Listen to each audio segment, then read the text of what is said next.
നമസ്കാരം. വിലു ബാലകൃഷ്ണനാണ്, company secretary. ഇന്നത്തെ വീഡിയോയുടെ ടോപ്പിക്ക് സ്ഥിരം എല്ലാവരും ചോദിക്കുന്ന ഒത്തിരി ആൾക്കാർക്കുള്ള സംശയം, കുട്ടികൾക്കും അതുപോലെ തന്നെ കുറേ പാർട്ടിലി ക്വാളിഫൈഡ് ആൾക്കാർക്കൊക്കെ തോന്നുന്ന ഒരു ഡൗട്ടാണ്. ഈ മെമ്പറും ഷെയർ ഹോൾഡറും തമ്മിലുള്ള വ്യത്യാസം എന്താണ്? ഇതൊരു കൗതുകമാണ്. കാരണം നമ്മൾ സ്കൂളിലും കോളേജിലും ഒക്കെ പഠിക്കുന്നത് മുതൽ ഒരുപക്ഷെ കോമേഴ്സ് സ്ട്രീമിൽ അറിയുന്ന അല്ലെങ്കിൽ അറിയപ്പെടുന്ന നമുക്കതൊക്കെ പരിചയമുള്ള നാൾ മുതൽ നമ്മൾ കേൾക്കുന്നൊരു വാക്കാണ് കമ്പനിയിലെ മെമ്പർമാരും അതുപോലെ തന്നെ കമ്പനിയിലെ ഷെയർ ഹോൾഡേഴ്സും. ഇപ്പോൾ ജനറൽ മീറ്റിംഗ് ഒക്കെ പഠിക്കുമ്പോഴും നമ്മൾ ഇടയ്ക്കിടയ്ക്ക് സ്റ്റഡി മെറ്റീരിയലിൽ മെമ്പർ എന്ന് വായിക്കും, അതുപോലെ ചില സ്ഥലത്തുകളിൽ ഷെയർ ഹോൾഡേഴ്സ് എന്ന് വായിക്കും. ജനറൽ മീറ്റിംഗ് ഷെയർ ഹോൾഡേഴ്സിൻ്റെ മീറ്റിംഗ് വരുമ്പോൾ അവിടെ മീറ്റിംഗ് ഓഫ് ദി മെമ്പേഴ്സ് എന്ന് വായിക്കും, ചില സ്ഥലങ്ങളിൽ ഷെയർ ഹോൾഡേഴ്സ് എന്ന് വായിക്കും. അപ്പോൾ ഒരു ഇൻ്റർചേഞ്ചബിൾ വാക്കായിട്ടാണ് പൊതുവേ നമ്മളിത് യൂസ് ചെയ്യുന്നത്. അപ്പോൾ ഇത് തമ്മിൽ വ്യത്യാസമുണ്ടോ ഇല്ലേ? അപ്പോൾ ഈയിടയ്ക്ക് ഞാൻ ഒരു കോസ്റ്റ് അക്കൗണ്ടൻസി ബാച്ച് പഠിപ്പിച്ചുകൊണ്ടിരുന്നപ്പോഴാണ്, പണ്ടും പല കുട്ടികളും ചോദിച്ചിട്ടുണ്ട്, അപ്പോഴൊക്കെ ഞാൻ ഉത്തരം പറയാറുണ്ട്. ഇപ്പോൾ റീസെൻ്റായിട്ട് കൃഷ്ണ എന്നൊരു കുട്ടി CMA ബാച്ചിൽ ഒരു കുട്ടി ചോദിച്ചു. അപ്പോഴും വീണ്ടും എനിക്ക് മനസ്സിലായി ഇപ്പോഴത്തെ ജനറേഷൻ കുട്ടികൾക്കും ഇതൊരു സംശയമുണ്ട്. അങ്ങനെ പല ബാച്ചുകളിൽ പഠിപ്പിക്കുമ്പോഴും അല്ലെങ്കിൽ പലപ്പോഴും നമ്മൾ ഈ ഡൗട്ട് ഇങ്ങനെ വന്നുകൊണ്ടേയിരിക്കും. അപ്പോൾ എന്താണ് ഈ മെമ്പറും ഷെയർ ഹോൾഡറും തമ്മിൽ വ്യത്യാസം? രണ്ടും ഒന്നാണോ? ഒരു കാര്യം ആദ്യമേ പറയാം, രണ്ടും ഒന്നായിരിക്കണം അല്ലേ? മെമ്പറിനെയും ഒരു കമ്പനിയിലെ മെമ്പേഴ്സ് എന്ന് പറയുന്നത് ഷെയർ ഹോൾഡേഴ്സാണ്, ഒരു കമ്പനിയിലെ ഷെയർ ഹോൾഡേഴ്സ് എന്ന് പറയുന്നത് മെമ്പേഴ്സാണ്. പക്ഷെ എന്താണ് തമ്മിലുള്ള വ്യത്യാസം? വ്യത്യാസത്തിലോട്ട് പോകുന്ന മുമ്പ് ഈ മെമ്പർ എന്ന വാക്ക് ആദ്യം കമ്പനി ലോയിൽ എങ്ങനെയാണ് ഡീൽ ചെയ്തിരിക്കുന്നത് നോക്കാം. മെമ്പർ എന്ന വാക്ക് കമ്പനി ലോയിൽ ഡീൽ ചെയ്തിരിക്കുന്നത് സെക്ഷൻ 2 ക്ലോസ് 55 ഡെഫിനിഷൻ. മെമ്പർ എന്ന് വെച്ചാൽ ആര് എന്ന് പറയുന്നതിന് പകരം ആരൊക്കെ ആവാം മെമ്പേഴ്സ് എന്ന് ഈ സെക്ഷനിൽ ഡിഫൈൻ ചെയ്തിട്ടുണ്ട്. ഒരു കമ്പനിയുടെ മെമ്മറാണ്ടം ഓഫ് അസോസിയേഷനിൽ കമ്പനി തുടങ്ങുമ്പോൾ സബ്സ്ക്രൈബ് ചെയ്യുന്ന ആൾക്കാരെ മെമ്പർ എന്ന് വിളിക്കാം. എഴുതി ഒപ്പിട്ട് അഗ്രിമെൻറ്റോടുകൂടി ഷെയർ അപ്ലൈ ചെയ്യുന്ന ആരെയും നമുക്ക് മെമ്പർ എന്ന് വിളിക്കാം. ഷെയർ ട്രാൻസ്ഫർ ചെയ്ത് കിട്ടുന്ന ഒരാൾക്ക് അയാളെയും നമ്മൾ മെമ്പർ എന്ന് വിളിക്കാം. അതുപോലെ ഡിമാറ്റിൽ ഷെയർ വെച്ചിരിക്കുമ്പോൾ ഡെപ്പോസിറ്ററി പാർട്ടിസിപ്പൻ്റ് അല്ലെങ്കിൽ ഡെപ്പോസിറ്ററിയുടെ പേരിൽ ബെനിഫിഷ്യറി ഓണറായിട്ട് എഴുതി വെച്ചിരിക്കുന്ന ആളെയും നമുക്ക് മെമ്പർ എന്ന് വിളിക്കാം. അപ്പോൾ ഏതൊക്കെ രീതിയിൽ മെമ്പർ ആവാം എന്നാണ് സെക്ഷൻ 2 ക്ലോസ് 55 ഡിഫൈൻ ചെയ്തിരിക്കുന്നത്, മറിച്ച് ആരാണ് മെമ്പർ എന്ന് പറഞ്ഞിട്ടില്ല. അപ്പോൾ ആരാണ് മെമ്പർ? സെക്ഷൻ 2 ക്ലോസ് 55 ഇൻ്റർപ്രിറ്റ് ചെയ്യുമ്പോൾ നമുക്ക് മനസ്സിലാവുന്ന രണ്ട് കാര്യങ്ങളുണ്ട്. ഒന്ന്, കമ്പനി മെയിൻറ്റെയിൻ ചെയ്യേണ്ട ഒരു വളരെ ഇമ്പോർട്ടൻ്റ് ആയിട്ടുള്ളൊരു സ്റ്റാറ്റ്യൂട്ടറി രജിസ്റ്ററിൻ്റെ പേരാണ് രജിസ്റ്റർ ഓഫ് മെമ്പേഴ്സ്. അതായത് കമ്പനിയിലെ അംഗങ്ങളുടെ രജിസ്റ്റർ. ആ രജിസ്റ്ററിൽ പേര് ഉൾപ്പെടുത്തിയിരിക്കുന്ന ആൾക്കാരെയാണ് നമ്മൾ മെമ്പേഴ്സ് എന്ന് വിളിക്കേണ്ടത്. ഒന്ന്. രണ്ടാമത്തെ പോയിന്റ്, ഈ മെമ്പർ ഓട്ടോമാറ്റിക്കായിട്ട് അതിൻ്റെ അകത്ത് മെമ്പറായി രജിസ്റ്ററിൽ കയറുന്നതല്ലോ. അപ്പോൾ there should be an agreement in writing. Agreement എന്ന് വെച്ചാൽ ആപ്ലിക്കേഷൻ ആവാം, ട്രാൻസ്ഫർ ഫോം ആവാം, എന്തായാലും ഒരു എഴുത്തുകുത്തുണ്ട് അവിടെ. There is something through a written process is been happening. So to conclude the definition part under 2 clause 55, we may say that there are two things which makes a member. One, an entry in the register of members. Two, an application in writing. ഇത് രണ്ടും ഉണ്ടെങ്കിൽ ഒരാളെ member എന്ന് വിളിക്കാം. അപ്പോൾ ഇപ്പോഴും ചോദ്യത്തിന് ഉത്തരം ബാക്കി. അപ്പോൾ ഷെയർ ഹോൾഡർ ആരാണ്? ഷെയർ ഓൺ ചെയ്യുന്ന ആളെയാണ് നമ്മൾ ഷെയർ ഹോൾഡർ. ആ വാക്കുണ്ടോ? ഷെയർ ഹോൾഡ് ചെയ്യുന്ന ആൾ. അപ്പോൾ ഷെയർ ഓൺ ചെയ്യുന്ന ആൾ. അപ്പോൾ ഷെയർ എങ്ങനെ അറിയാം ഒരാൾ ഓൺ ചെയ്യുന്നോ ഇല്ലേന്ന്? ഷെയർ സർട്ടിഫിക്കറ്റിൽ ആരുടെ പേരാണോ അവിടെ എഴുതിയിരിക്കുന്നത് അയാളാണ് ഷെയർ ഹോൾഡർ. അപ്പോൾ ഇത് തമ്മിൽ വ്യത്യാസം മനസ്സിലായി തുടങ്ങിയാണ്. രജിസ്റ്റർ ഓഫ് മെമ്പേഴ്സിൽ ആരെ പേരാണോ ഉൾപ്പെടുത്തിയിരിക്കുന്നത് അയാളാണ് മെമ്പർ. ഷെയർ സർട്ടിഫിക്കറ്റിൽ ആരെ പേരാണോ ഉൾപ്പെടുത്തിയിരിക്കുന്നത് അതാണ് ഷെയർ ഹോൾഡർ. അപ്പോൾ പൊതുവേ രണ്ടും ഒന്നായിരിക്കണം അല്ലേ? മെമ്പർ തന്നെ ആയിരിക്കണം ഷെയർ ഹോൾഡർ, ഷെയർ ഹോൾഡർ തന്നെ ആയിരിക്കണം മെമ്പർ. പക്ഷെ എന്തുകൊണ്ടാണ് ഈ രണ്ട് വാക്ക് പറയാൻ കാര്യം എന്ന് വെച്ചാൽ, ചില സാഹചര്യങ്ങളിൽ ചിലപ്പോൾ ഷെയർ ഹോൾഡ് ചെയ്യുന്ന ആളുടെ പേരായിരിക്കത്തില്ല മെമ്പർഷിപ്പിൽ എഴുതിയിരിക്കുന്നത്, അല്ലെങ്കിൽ രജിസ്റ്റർ ഓഫ് മെമ്പേഴ്സിൽ എഴുതിയിരിക്കുന്നത്, അല്ലെങ്കിൽ രജിസ്റ്റർ ഓഫ് മെമ്പേഴ്സിൽ എഴുതിയിരിക്കുന്ന ആളുടെ പേരായിരിക്കത്തില്ല ഷെയർ സർട്ടിഫിക്കറ്റിലുള്ളത്. അപ്പോൾ എങ്ങനെയാണ് ആ ഡിഫറൻസ് വരുന്നത് നോക്കാം. ഒന്ന് രണ്ട് സാഹചര്യങ്ങൾ പറയാം, അപ്പോൾ നിങ്ങൾക്ക് മനസ്സിലാവും. ആദ്യത്തെ സാഹചര്യം ട്രാൻസ്ഫർ ഓഫ് ഷെയർ നടക്കുമ്പോൾ, ഇപ്പോൾ എൻ്റെ ഷെയർ, ബിലു എന്ന് പറയുന്ന എൻ്റെ ഷെയർ ഞാൻ മകേഷ് എന്ന് പറയുന്ന ഒരാൾക്ക് ട്രാൻസ്ഫർ ചെയ്യാണെന്ന് വയ്ക്കുക. ട്രാൻസ്ഫർ ചെയ്യുന്നത് ജനുവരി 1-ാം തീയതി. ജനുവരി 1-ാം തീയതി ഞാൻ എൻ്റെ ഷെയർസ് 100 ഷെയർസ് മകേഷിന് ട്രാൻസ്ഫർ ചെയ്തു. ഷെയർ സർട്ടിഫിക്കറ്റിൽ കൂടെ വെച്ച് ഷെയർ ട്രാൻസ്ഫർ ഫോമും വെച്ച് ഞാൻ മകേഷിന് എൻഡോഴ്സ് ചെയ്ത് കൊടുത്തു കഴിയുമ്പോൾ, ആ കൊടുത്തത് കൂടി എൻഡോഴ്സ്മെൻ്റ് അറിയാലോ, ഷെയർ സർട്ടിഫിക്കറ്റിൻ്റെ ബാക്കിൽ ഞാൻ മകേഷിൻ്റെ പേര് എഴുതി ഞാൻ ഒപ്പിട്ട് കൊടുത്തതോടുകൂടി ലീഗലായിട്ട് ഞാനൊരു ഇൻസ്ട്രുമെൻറ്റ് ക്രിയേറ്റ് ചെയ്തു. എൻ്റെ കയ്യിലിരുന്ന് മൂവബിൾ പ്രോപ്പർട്ടിയായ ഷെയർ ഞാൻ മകേഷിൻ്റെ പേരിലോട്ട് ട്രാൻസ്ഫർ ചെയ്തു.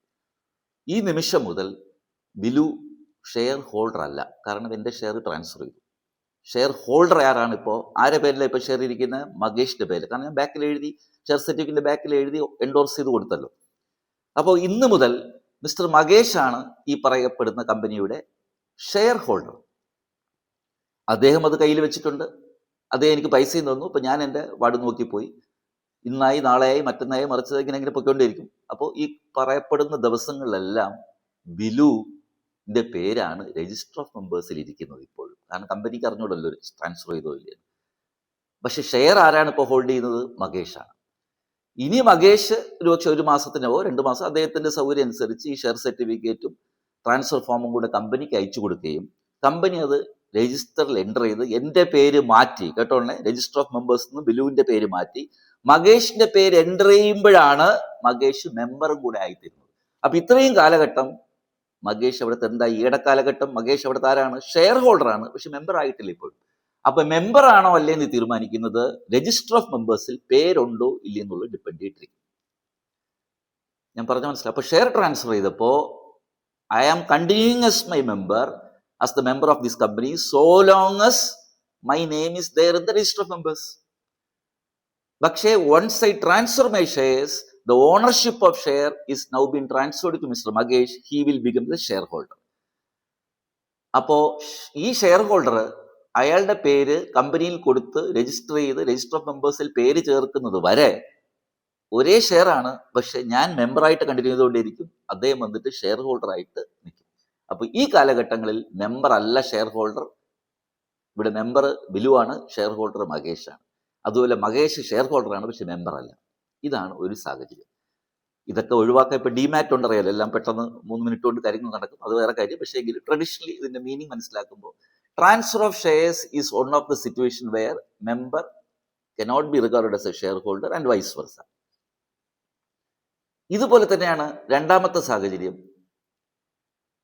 Transmission of shares. നിങ്ങൾക്കറിയാം, ട്രാൻസ്മിഷൻ എന്ന് വെച്ചാൽ ഓപ്പറേഷൻ ഓഫ് ലോ കൊണ്ട് ഒരാളുടെ ഷെയർ മറ്റൊരാളിലോട്ട് ട്രാൻസ്ഫർ ആയി പോകുന്നതിനാണ് നമ്മൾ ട്രാൻസ്മിഷൻ ഓഫ് ഷെയർസ്. ഉദാഹരണം, മരണപ്പെടുക.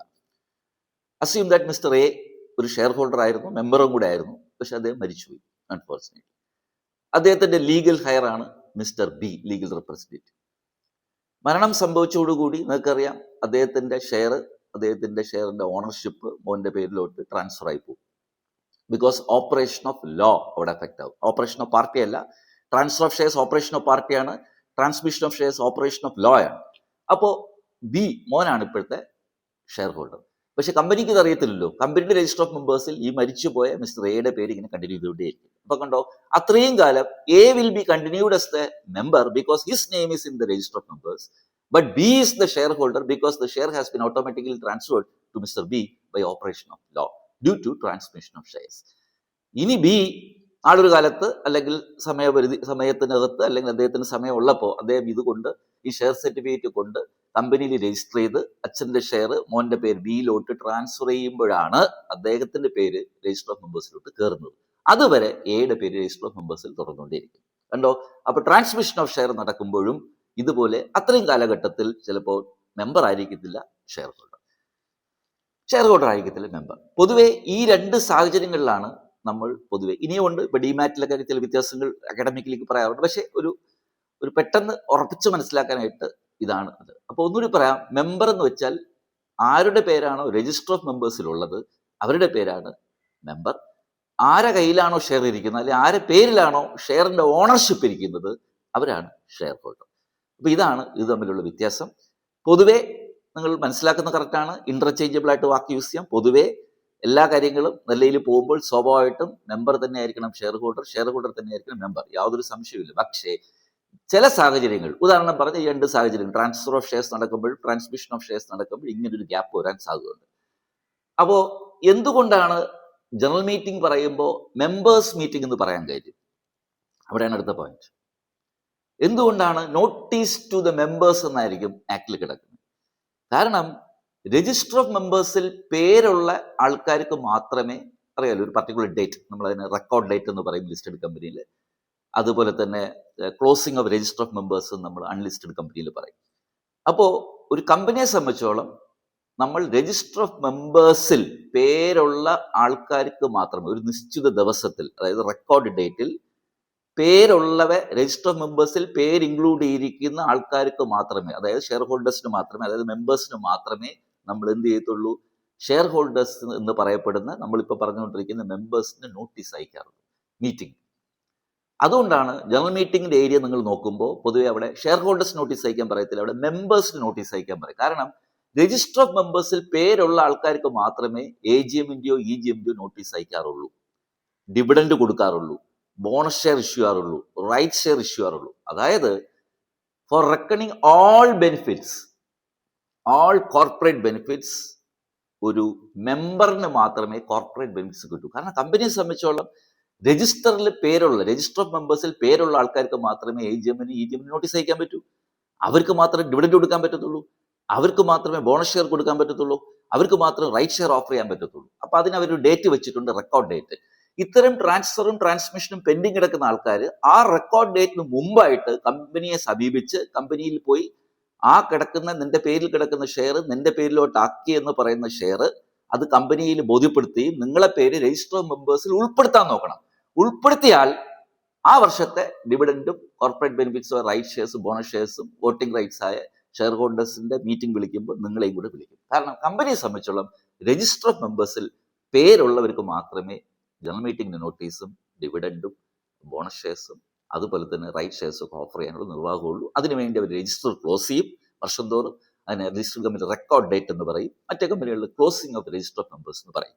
ആ ഡേറ്റിൽ രജിസ്റ്ററിൽ എഴുതിയിരിക്കുന്ന പേരുകൾ മൊത്തം എടുത്ത് അവരെ കൂട്ടിയിട്ടാണ്, അല്ലെങ്കിൽ അവരുടെ എല്ലാം നോക്കിയിട്ടാണ്, അവർക്കാണ് നമ്മൾ എന്ത് ചെയ്ത് നോട്ടീസ് അയക്കുന്നത്. അപ്പോൾ in order to take the benefit of all corporate benefits, in a sense dividend, rights issue, bonus issue, including voting rights, നിങ്ങൾക്ക് ജനറൽ മീറ്റിംഗിലൊക്കെ പങ്കെടുക്കണമെന്നുണ്ടെന്നുണ്ടെങ്കിൽ നിങ്ങളുടെ പേര് രജിസ്റ്റർ ഓഫ് മെമ്പേഴ്സിൽ ഉണ്ടെന്ന് നിങ്ങൾ ഉറപ്പാക്കണം.